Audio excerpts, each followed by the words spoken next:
Dịka gbagoro anyị taa bụ Sọnde nke 25th Sunday na Ordinary Time. N'ụbọchị tata Chineke na-akpa anyị oku ịbụ ndị na-agba mbọ na iji ezi obi na eziokwu arụ ọrụ ọbụla aha anyị n'aka ka anyị rụọ, ka anyị were onwe anyị tinye n'aka Chineke rịọ ya mara ka anyị ga-eji wee rụọ ọrụ ndị niile ọ chọrọ ka anyị rụọ. Na jamasị akwa anyị na-echeta ebumnuche mmadụ niile ndị bịara ebe a, na-echetakwa ebumnuche niile ndị a kọsịbụrụ anyị ji atụ aja masị ya, na-echeta ndị niile ndị yọrọ ka echeta ha n'ekpere na ndị anyị kwesịrị ikpere ekpere kọpụta na nje anyị. Ekwupụta ngwa Chineke ji ike niile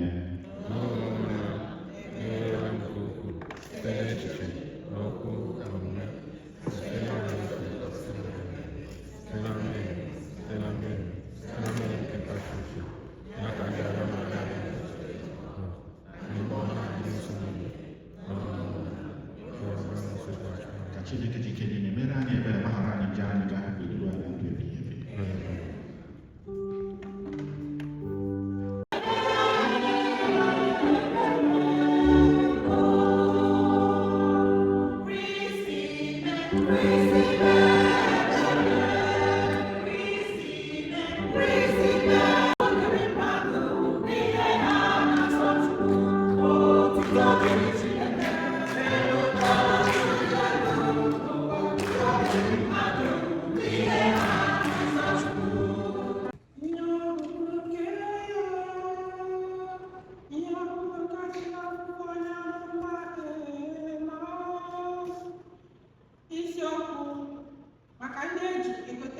Maka ndị ji ego egote ndị obodo. Nụrụ na ihe a, unu bụ ndị na-emegbu ndị nọ n'akwa, na-achọkwa ịgbagbu ndị ogbenye nọ n'ime obodo unu. Unu ndị na-ekwusi ọnwa ọhụrụ ya gafee ọsọ ọsọ ka anyị ghara ngwa ahịa anyị, ụbọchị izu ike ya gafee ọsọ ọsọ ka anyị ree ọka anyị. Anyị na-ebepụ ihe n'iko eji ere ahịa, bịakwa bulite ọnụ ahịa elu ka anyị were aghụghọ gbuo ndị anyị na ha na-azụkọrịta ahịa, bịakwa gbanwee ihe eji atụnyere mmadụ ihe n'ahịa. Anyị ga-eji ego gọrọ ụmụ ogbenye, bịakwa were akpụkpọ ụkwụ gbanweta ndị nọ na mkpa. Ọ bụrụgodu ihe ọka azafuru azafu, anyị ga-eji ya enweta ego. Onye nwe anyị arụọla iyi na site n'ụdị nganga ejiri mara Jekọb, enweghị m ike ichefu nke ọbụla n'ihe ọjọọ niile i mere. Okwu nke ose bụ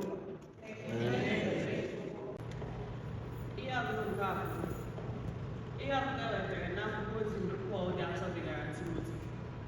Isiokwu: ofufe ihu n'ime nzukọ Kristi. Nke mbụ, ana m adụ ọdụ ka a na-ekpe ekpere maka onye ọbụla, ka a na-arịọ arịrịọ, na-edetu Chukwu, na-enye ekele maka mmadụ niile.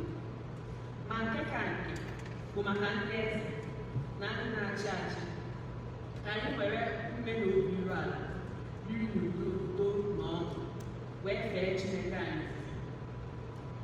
Ime ihe dị otu a ziri ezi bụrụkwa ihe ga-amasị Chineke onye nzọpụta anyị. Ọ chọrọ ka ọ zọpụta onye ọbụla, bịakwa chọọ ka mmadụ dum nweta eziokwu ahụ. N'ihi na ọ bụ so otu Chineke, ọ bụkwa so otu onye ọgwụgwọ dị na-akpata Chineke na mmadụ. Onye ahụ bụ mmadụ Kristi Jesu, onye jiri onwe ya gbapụta mmadụ niile. Ọ bụ ya gbara akaebe na nke a, bụrụkwa ya ezitere mgbe oge zuru. Mụ onwe m bụ onye ahụrụ ahụ kenye ọrụ izisa ozi a na onye emere nwaazụ maka ya. Eziokwu ka m na-ekwu, anaghị m atụ asị. Abụrụ m ndị ọgọ mmụọ onye nkụzi nke okwukwe na nke eziokwu ahụ. N'ihi ya, n'ebe niile achọrọ ka mmadụ nwere nsọpụrụ, chie aka elu n'ekpere, na-ebughị iwe n'ọnụma. Okwu nke Osebo. Aleluya, aleluya. Eziokwu na ndụ. Enweghị onye ọbụla na-abịakwute nna ma ewepụ ozi n'aka m. Aleluya, aleluya. Aleluya, aleluya.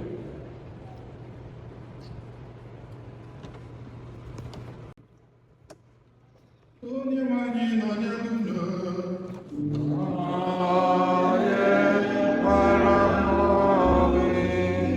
Nke a si n'Oziọma dị nsọ nke Luka dere.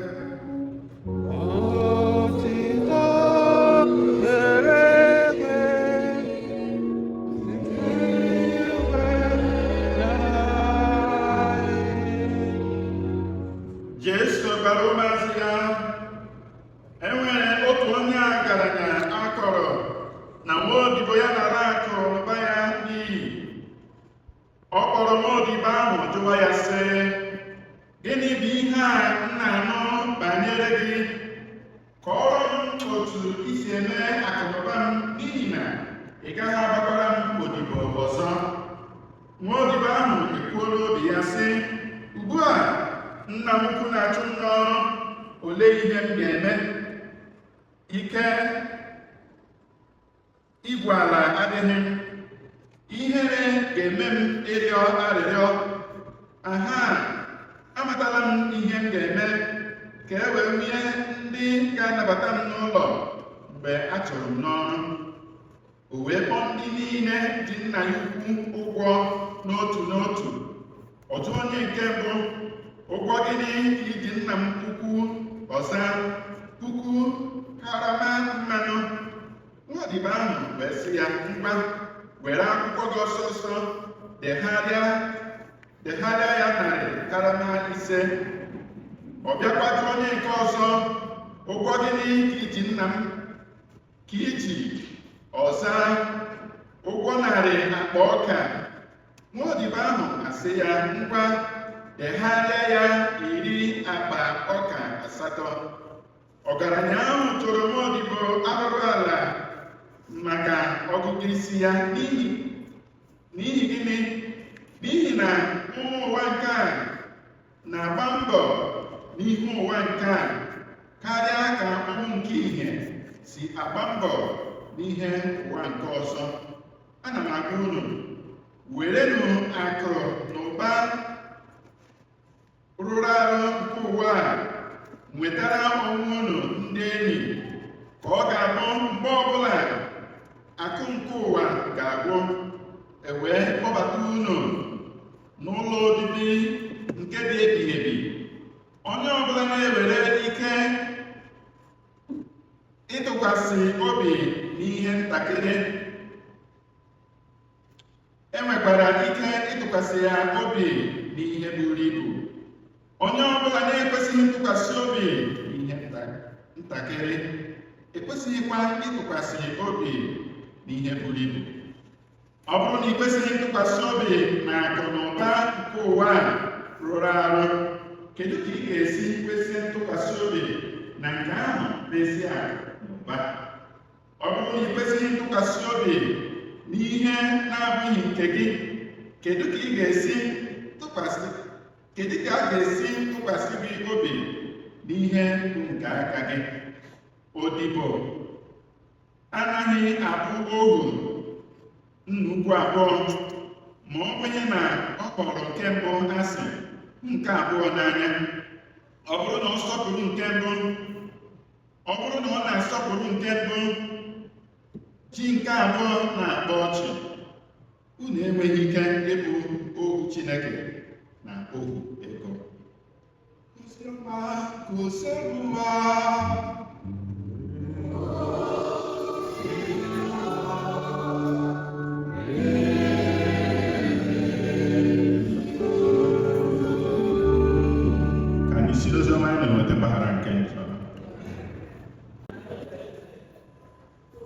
Ana m anabata anyị ọzọ na agamasi tata, na-ekelekwa Fada maka ohere o nyere m ịbụ onye isi ntụaja agamasi a. Anyị na-ekele mmadụ niile maka ịnọ ebe a n'oge a. Ọ bụ Chineke na-agba anyị, ọ bụkwa Chineke ka anyị bụ n'obi were bịa ebe a tata.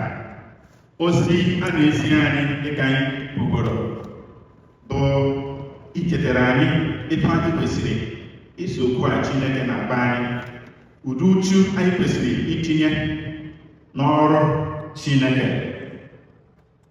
Ya bụ na anyị lee anya ihe a kọrọ anyị n'ihe ọgụgụ nke Oziọma gbasara nwa ọrụ ahụ a sị na o kwesịghị ntụkwasị obi. Ihe o mere bụ ịla akụnụba n'iyi. Ya bụ ihe aha nyere ya n'aka ka o chekwa, ya were na-eme otu masịrị ya. Mgbe ọ na-eme otu ahụ, ewere zigara onye ahụ nyere ya ihe ahụ ka o chekwa. Ọ bụ onye ahụ kpọziri ya were na-ajụ ya, gịnị ka m na-anụ? Lekwa ihe e kwuru na ị na-eme, n'ihi ya ị gaghị aga n'ihu, ịdị nchaji. Mana o nwere ihe nwaazụ ahụ mere. Ozugbo a gwara ya na a na-atamineti ọrụ ị nyere ya, ihe agbagharịwa iji wee hụ na ọ megide na ọ zọrọ onwe ya. Ọ bụ ya mere Jesu ji were ya dịka ihe atụ were na-enye anyị, were na-asị, leenụ etu ndị ụwa si agba mbọ n'ihe gbasara ha, mana ndị nke eluigwe ejighị otu ahụ were na-agba mbọ maka ihe eluigwe. In other words, okwu a na-akpa anyị bụ ịdị uchu n'ime ihe niile Chineke chọrọ ka anyị mee. Ebe na anyị gere ntị ọfụma n'ihe ọgụgụ nke mbụ, anyị ga-ahụ etu esi echetara anyị ihe ndị anyị na-eme iji wee nyere ndụ anyị aka dịka mmadụ. Ebe na ịga ahịa, ịmara na mgbe ị na-adị ihe na ihe ị na-erega, ịmarala etu ị ga-esi were mee ka gen were na-apụtara gị. Ọ bụ ya bụ ihe nwaazụ a mekwere na nke onwe ya, maka na o leela anya na ebe ọ na-arụ ọrụ, ọ gaghị aga n'ihu ịrụ ọrụ ebe ahụ, ewere na-agbagharị were si ụzọ aghụghọ iji wee mee gịnị? Iji wee zọta onwe ya. Many a times we do this na ihe niile ndị anyị na-emega iji aghụghọ wee na-azọ ndụ anyị. Mana ọ bụghị aghụghọ ka eji azọta eluigwe.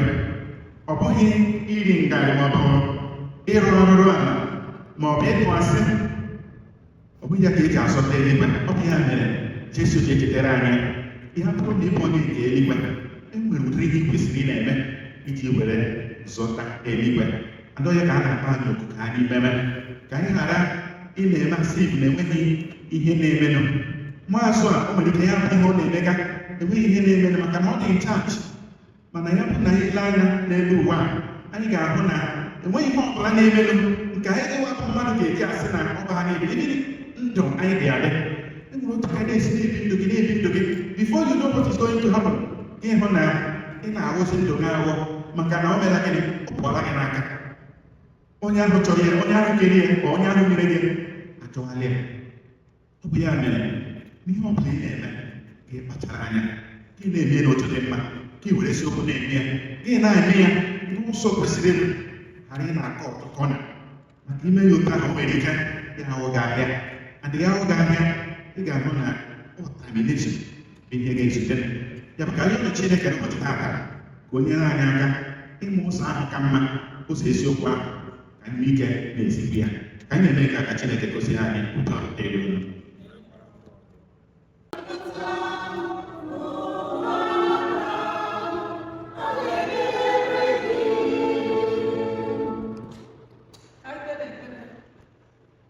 na-ekpere maka ụmụaka anyị ka Chineke dị n'eluigwe duzie ha, gọzie ha ma chekwaba ha, ka ha jidesie ike n'okwukwe nke a kụziri ha, ka ha were the future get hold right our legacy, which is Christian love. Ayayọ n'aha dị n'ụwa.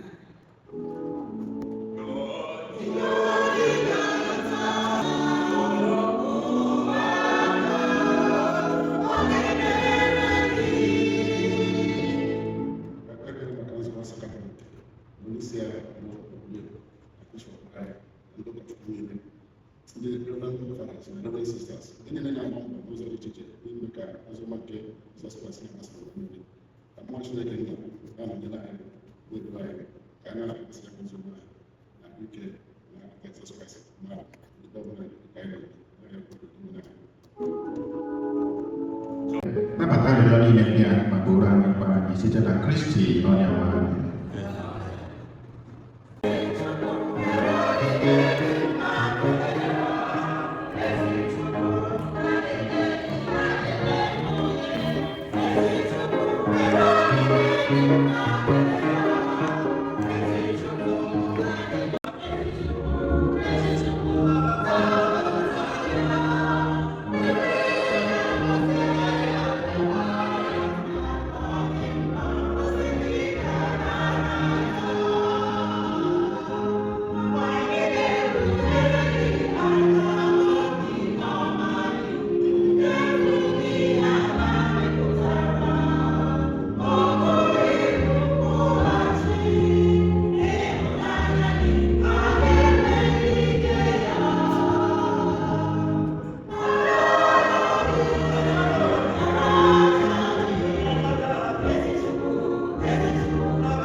Onye nwe anyị na-arịọ gị were obiọma gị mee ka onyinye nke a anyị bụ ndị nke gị na-ehunyere gị mmasị gị, ka ihe anyị ji okwukwe na ịhụnanya ebutere gị ghọrọ anyị ihe ọgbụgba ndụ nke eluigwe. Anyị na-arịọ gị ihe ndị a site na Kristi onye nwe anyị. Nọnyere unu.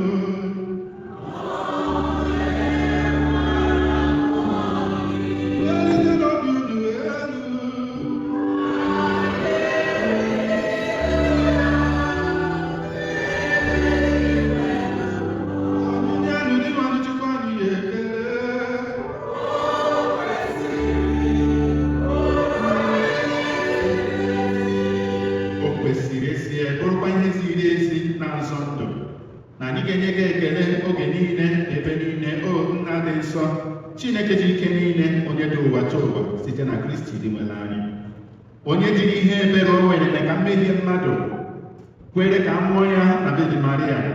Ọ gbapụtara anyị ọnwụ ebe ebe site n'ọnwụ ọ nwụrụ n'elu obe, bịa si na mbilite n'ọnwụ ya nye anyị ndụ ebe ebe.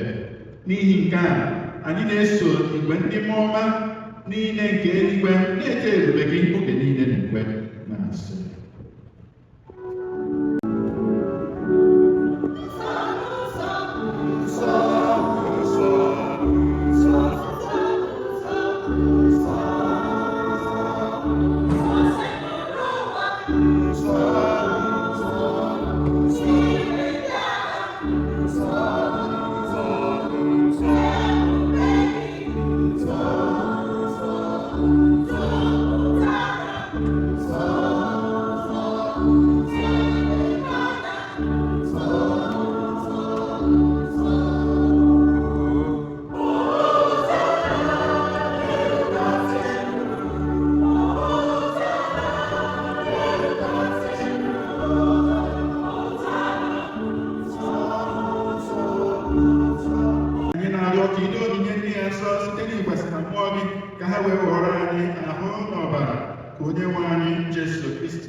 Onye bịara tupu edunye ya n'ọnwụ ka o jiri aka ya were nara were achịcha tupu edunye ya n'ọnwụ. were achịcha nye gị ekele na otito nyawa ya nye ya ụmụazụ ya na asị nara nke a rienụ ya unu niile nke a bụ ahụ ka a ga-eduru ya maka unu.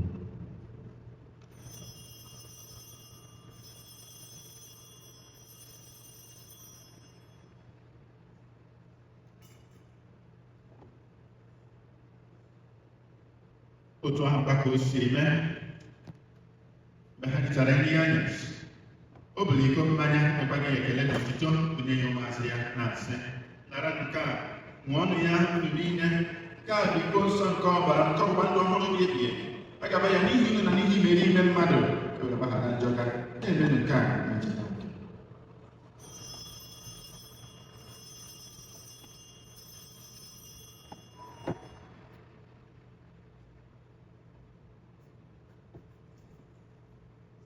Jesus is alive forever, he's alive forever, he's alive forever, he's alive. Jesus is alive forever, he's alive. Nna na ncheta nke ọnwụ na mbilite n'ọnwụ nke nwa gị, anyị na-ekwu ehunye gị achịcha nke ndụ na iko nke nzọpụta. Anyị na-ekele gị n'ihi na ị kwere ka anyị dị mma ịkwụrụ n'ihu gị na-efe gị. A ji umeala arịọ ka anyị bụ ndị na-anata ahụ n'ọbara nke Kristi bụrụ otu site na njikọ nke Mmụọ Nsọ. Nna cheta nzukọ gị gazuru ụwa niile, mee ka ịhụnanya gị jupụta ya, gọzie popu anyị bụ Leo na bishọp anyị bụ Blaise na ndị ofe ọlta gị niile. Chetakwa ụmụnne anyị ndị ji okwukwe were gaa n'ezumike nke ọnwụ, kpọbata na ndị ọzọ niile nwụrụ anwụ ihe nke ebube gị. Biko mere anyị niile ebere ka anyị soro Virgin Maria dị ngọzi nne nke Chukwu na ndị apọstọl na ndị nsọ gị niile ndị mere uche gị n'ụwa were keta ndụ ebe ebe ka anyị sorokwa ha na-eto gị ebube site na Jesu Kristi nwa gị. Ihe niile ekere gị na-eso ya bụ Kristi na-esikwa n'ime ya na n'aka ya na-edikọ n'otu nke Mmụọ Nsọ na-enye Chukwu Nna dị ike niile nsọpụrụ na otuto niile site n'ụwa ka ụwa niile.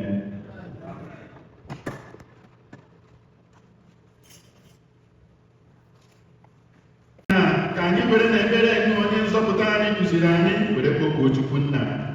Nna anyị nọ n'eluigwe, ọchịchị gị bịa, ime uche gị n'ụwa dịka esi eme ya n'eluigwe. Nye anyị taata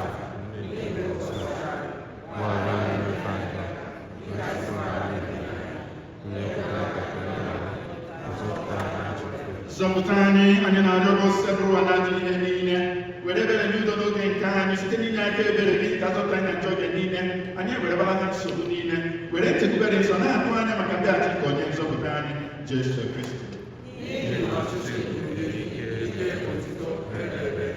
Onye nwe anyị Jesu Kristi, onye gwara ndị apọstọl gị udo ka m na-ahapụ unu, udo nke ka m na-enye unu, elekwala anya na njọ anyị kama lekwasị anya n'okwukwe nke nzukọ gị, nye anyị udo na ịdịkọ n'otu mgbe niile ka uche gị siri chọọ. Gị bụ onye na-edo na-achị ebighị ebi. Udo nke osebụrụ ụwa dịrị unu mgbe niile.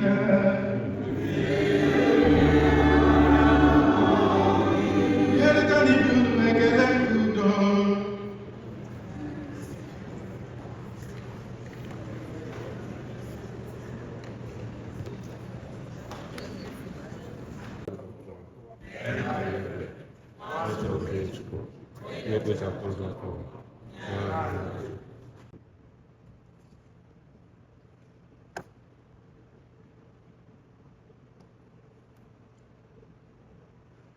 Leenụ atụrụ nke Chukwu, leenụ n'ime ha Jesu Kristi onye na-ekpochapụ njọ nke ụwa.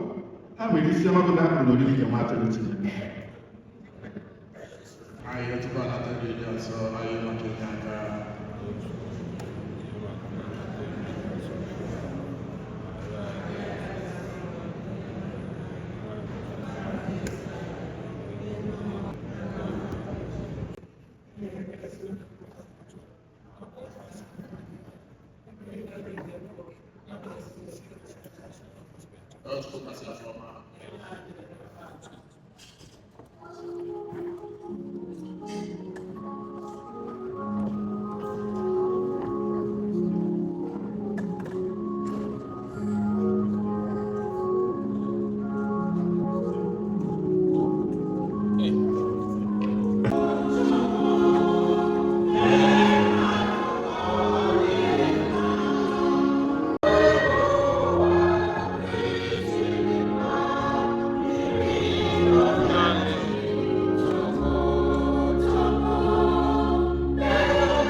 God. O sacrament most holy, O sacrament divine, all praise and all thanksgiving be every moment that.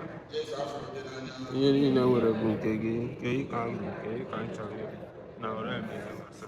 Jesu afọ dị n'anya, Ihe niile nwere bụ nke ị ka m bụ, nke ị ka m chọrọ ịbụ, na ọrụ m ihe gbasa. Jesu afọ dị n'anya, Ihe niile anyị nwere bụ nke ị ka m bụ, nke ị ka m chọrọ ịbụ, na ọrụ m ihe otuto dịrị na Nwa na Nsọ. na ọdịzi na kịta. Anyị rịọ arịrịọ.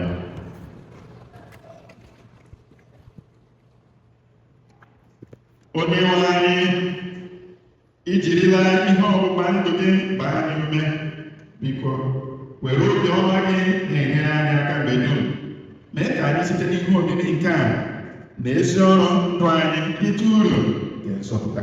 Anyị na-arịọ gị ihe ndị a site na Kristi onye nwe anyị. Ka anyị nọrọ n'ọdụ. Otito dịrị Jesu. Anyị na-ekele Fada Samson, onye kwuru anya Thomas. Fada Samson na-agụ akwụkwọ na Loyola University. Ụlọfọ na ọ chara acha, ọ chara ọfụma. Anyị na-amụta etu esi ebe okwuchukwu nkenke. Anyị na-amụta from you. Ọnya enwere my uncle si na aga n'ige ahụ n'ige. So Fada ga na-enyere anyị aka. Enwere ozi ndị Chukwu ji eme ọnụ ezinụlọ ụka Igbo na Chicago si ka anyị jee fụ ndị Chicago Archdiocese. So ana m akpọ dike ndị jere ozi a ka ha bịa nye anyị rịpọt. Na-emeka nwa Ogbunwude ndị okenye ya mmiri mgbe Igbo unu bịa report sharp. Ndị bịara meeting na the part of Archdiocese bụ Vicar General Bishop Lawrence Sullivan, Bishop in charge of this region and ethnic ministry, Bishop Mark Chancellor, that is OBC Diocese, that's here was our law, the place in Deacon David King. Then the Director of Mission and Parish Vitality, Mr. T. Wisely. Then the Secretary of the Courier, Mr. Anthony. On our own team, Promise and Rosjan.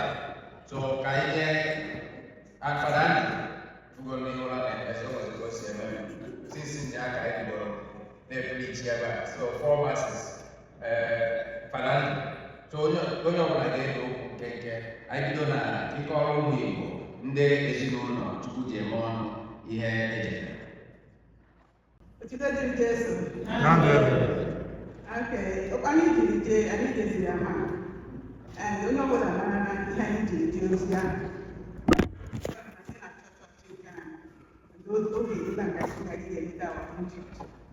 So, and and Chukwu na-eme kpọtara anyị a very able chaplain. He did a good job for us. And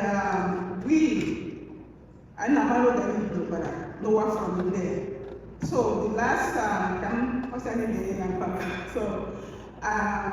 here 3 days before AJ Ozia, our chaplain did a very, very good labor, detailing a very simple na nature. And you couldn't that later refresh with their memory. And one of the things I focus on, not together, not together. And one I have one of my nature of church and can so that the Hungary recognize them. So,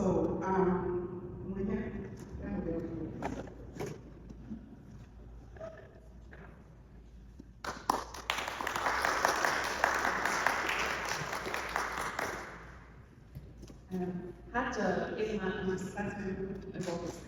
so had questions, our financial capabilities, need for the all our needs for the new location, and guidance in the day.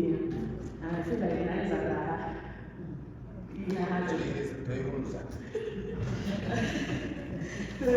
finance, I already the financial capabilities, and I need for like month-to-month accountability for the maintenance of the church. I are capable of doing it. And okay.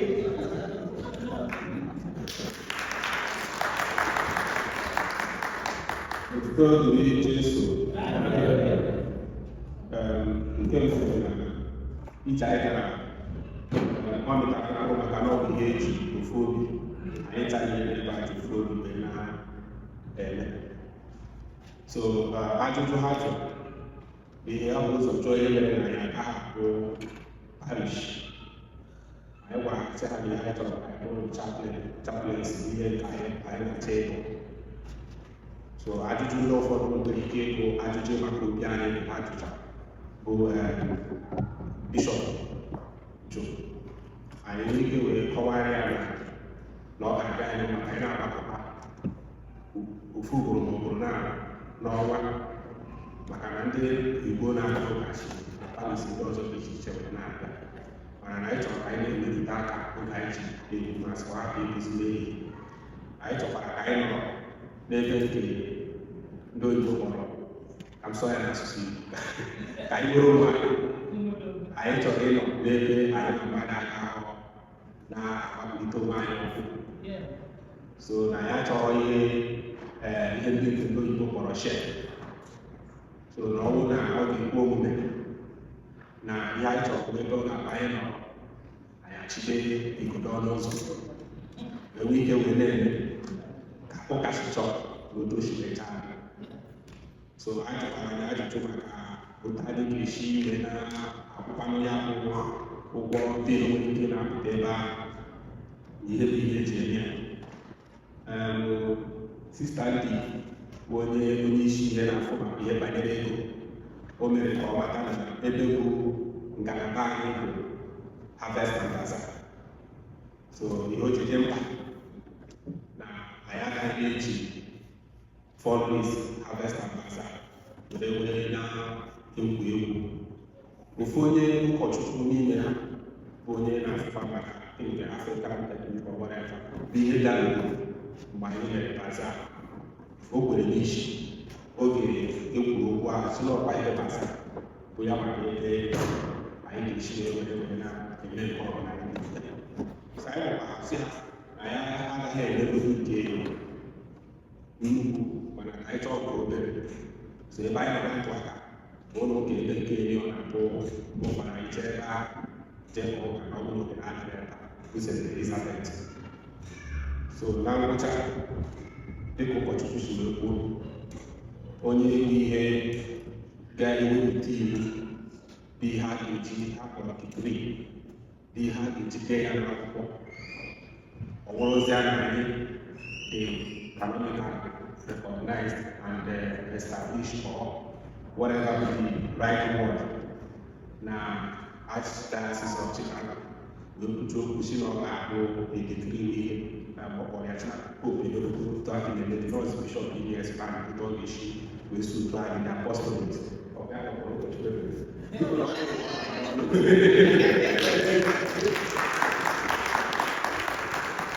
Thank you, my Lord. We are saying thank you, Jesus.